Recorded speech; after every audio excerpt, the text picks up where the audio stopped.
The coronavirus, as you know, is rocking American life and health and the whole job market, which we were just reporting on tonight. It's also proven to be a get-out-of-jail-free card for some inmates. That includes former Trump aides released early, Michael Cohen today, which has been big news, Paul Manafort recently.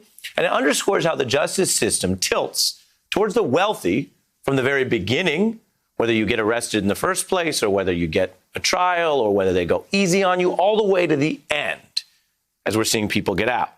So we've been covering this, and that is, according to many, the problem. Now there are also efforts to solve the problem. Civil rights groups pushing for more equitable systems for this kind of humanitarian release. Maya Wiley was discussing that earlier tonight. Congress eyeing reform and other activists demanding it. Now, these demands, they matter because as with so many other problems right now, there is a competition just to get on the board, just to say this is at the level of something we should deal with during the crisis. So pressure is key. And the political argument around this, I want to talk to you about this tonight, is getting some reinforcement from artists. Take the Grammy nominee and Rihanna collaborator Wale, who teamed up with fashion designer Kirby Jean-Ramon to make this new music video confronting many modern injustices. Now, right here, you're looking at this new fictional video.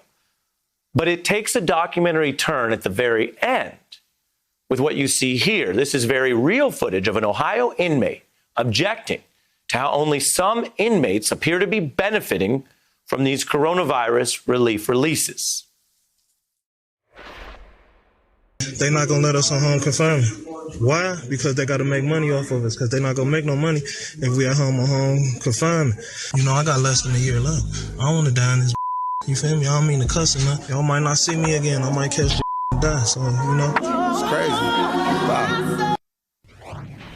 That very real story is from the artist Wale, who joins us now, Grammy nominee, platinum-selling artist. I want to mention Wale's worked with everyone from Rick Ross to Rihanna to J. Cole. His album Ambition hit #2 on the Billboard charts. And by the way, Wale's a huge fan of Seinfeld. He raps about the show and teamed up for a dream collaboration with Jerry Seinfeld for the album called, fittingly, The Album About Nothing. Something we'll definitely get into.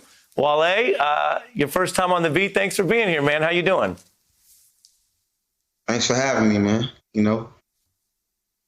Definitely. You have this music video. I showed our viewers some of it. Why was it important for you to tell this story and go beyond the artistry to land or end on these shining a light on very real experiences of inmates right now?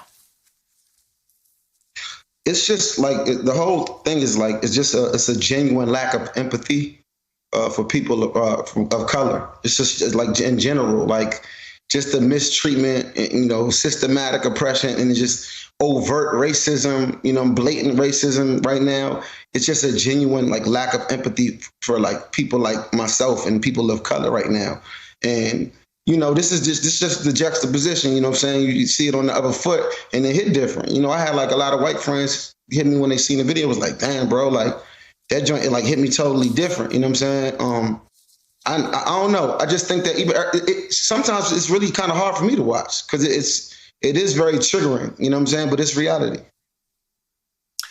You said you had white friends who, because the video sort of imagines some of these racial and racist incidents with people reversed. So you guys cast it that way, which takes people thinking through what they're watching. You said you had white friends who reached out to you and said what?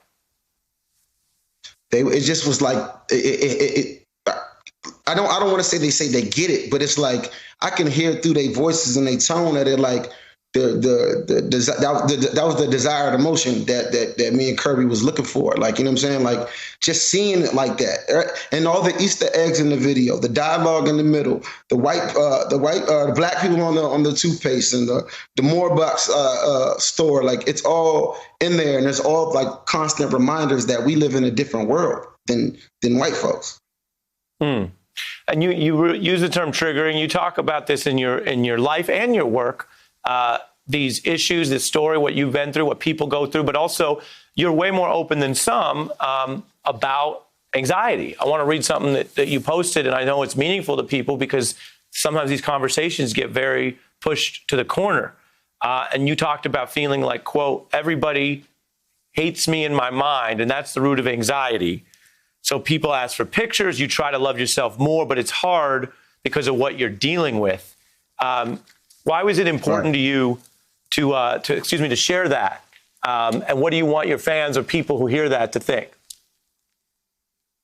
I mean, like being the first rapper to come from DC at a young age, touring the world, being signed to Jay-Z, then with Rick Ross, and like, you know, this level that I got to, it comes with a price, man. Like mentally, it comes with a price. You know what I'm saying? And that, I ain't gonna lie, like that anxiety that builds throughout your career, because you go from like, okay, I could sign every autograph, I could hug every person, to 10 years later, like you're weird with everybody because your mind is different about you realizing a lot of things wasn't genuine, a lot of things wasn't real. You know what I'm saying? And like those things build up like throughout the years. You know what I'm saying? So like every time I, you know, if I'm away from the people for a long time and I come back and it's like I'm in my head too. Like some people just flow through it, and I envy them people. But like me, it takes me a while to get used to being around even my own fans. It just takes me a while. And that's like thinking like, you know, man, these people, like, they don't like me for real. They don't love me for real. Somebody here don't like me. Like, it's in your head, bro. And it's everybody who deal with it. And I talk to a lot of like entertainers that deal with it as well. Like making people feel like you good enough for them and stuff like that. Like it's a real thing, like in Hollywood or in the entertainment business. I just wanted to speak on that. I know a lot of people they be fronting or whatever, or they self-medicate or do whatever they do, but I be in my head, man, when I'm out on the scene. I think that's so important, particularly right now. You think about the emotional and mental challenges we're all going through in these conditions, and people have different challenges, and being able to speak on it, to share it, to be vulnerable, to grieve. And as you know, hip hop's got a lot of different storytelling in it, but some of hip hop can feel like it's, as you said, a little bit more on what might be fronting is tough. All right, now can we get into Seinfeld for a minute? But everybody handle it different though. Some people ain't on it like that. Everybody handle it different. Some people might be like, man, what is he talking about? I don't like it. That's just me personally. That's my own thing. What I deal with when I'm in public. That makes sense too. I feel that. I want to get into the Seinfeld thing, which I think a lot of people, of course, will appreciate. You sampled the show in your music. You dropped a whole project, a mixtape about nothing. You struck up this friendship with Jerry Seinfeld, and you guys collaborated on the album About Nothing. And you both got in the booth. We love that. You're recording these conversations. You're having this exchange. And the whole idea, of course, draws on that famous moment when Jerry and George are pitching TV executives on their idea for a show. Let's take a look. I think I can sum up the show for you with one word. Nothing. Nothing? Nothing. What does that mean? The show is about nothing. Why does the show speak to you so much?